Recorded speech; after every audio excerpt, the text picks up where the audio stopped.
I caught this tweet from some French-sounding hack named Pascal Anglehart, spilling his guts about this sickness we all carry like a bad hangover.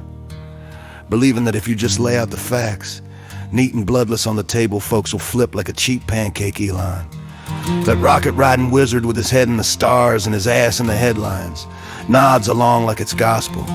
Christ, it's the oldest con in the book, the one that keeps the world spinning on its rusty axis. Picture it. You're the lanky altar boy type, all scrubbed elbows and Sunday sermons, eyes like a kicked dog trying to sweet-talk the firecracker across the dive bar counter. She's got legs that could start wars and a laugh like shattered glass, but she's tangled up with this grease monkey brute, the kind who smells like motor oil and yesterday's regret, fists like hams that leave bruises blooming like cheap tattoos. You slide in with your lines, poems scribbled on napkins, stats on why he's poison, how you'd build her a porch swing out of dreams and decency. Her old lady's perched on a stool nearby, nursing a gin that tastes like forgotten Christmases. And yeah, she'd have ridden you like a stolen horse back in her prime, when her hips still had that sway and her heart hadn't turned to jerky. But she don't count for shit now.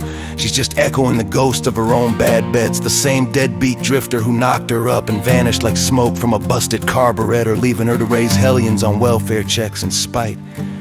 Nah, the only vote that lands is hers, and she's eyeing you like you're the last warm beer in a fridge full of empties. Ugly, flat, and probably skunked. You keep talking, voice cracking like thin ice, because deep down you're betting on some miracle of mercy, some flicker in her jaded squint that says, yeah, kid, you're the upgrade. But mercy's a myth peddled by preachers with empty collection plates, and she's already halfway out the door, heels clicking like accusations, back to the biker who'll break her ribs but buy the next round. Me, I've danced that tango a dozen times, more maybe in motels that reeked of mildew and regret, with dames whose eyes burn like faulty wiring, wild cats who'd claw your soul out for a spark of sanity.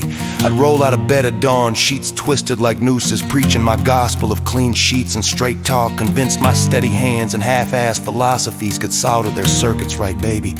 I'd slur over black coffee and yesterday's smokes, ditch the chaos. I've got a toolbox of reasons why we could make it stick. What a goddamn mark I was, strutting around like a knight in a threadbare coat, tilting at windmills made of lipstick and lies. They'd smile that razor-edge grin, pat my cheek like a stray pup, then bolt for the next storm cloud, leaving me with a gut full of whiskey and a wallet lighter than my illusions. It's the same rot when you wade into politics, that sewer of souls where everyone's waving flags like they're life rafts. You trot out your charts and your quotes, your bullet point manifestos, etched in a sweat of late nights, thinking it'll pierce the armor of their convictions. But opinions ain't opinions, they're barnacles on the hull of the ego, crusted thick with need and nerve. Folks don't budge for data any more than a junkie quits the needle for a PowerPoint on clean living. They shift when the fridge on's empty, when the landlord's boot meets the door, when the wolf's teeth glint in the hall light. One whiff of eviction notice, one skipped meal, turning the kids' whines to wails, and watch the principals peel off like sunburnt skin. Suddenly the firebrand union man's voting for the suit who gut the factory, the eco-warrior's drilling her own backyard for a tank of gas, the bible-thumper's fencing his fence for the deportation squad. Survival's the great leveler, the bitch that kicks morals square in the teeth and leaves them spitting blood in the gutter. Unless you're up against the real freaks, the ones whose wires crossed in the womb, sparking circuits that laugh at hunger and howl at rooftops. Then they'll burn the house down around the last can of beans, eyes wild as alley cats in heat, because crazy don't bargain with bread or bolts, it feasts on the flames. And there you sit, facts crumbling in your fists like wet ash, wondering if the sickness was never in the hoping, but in the waking up alone with the bottle, still believing the dawn might deliver.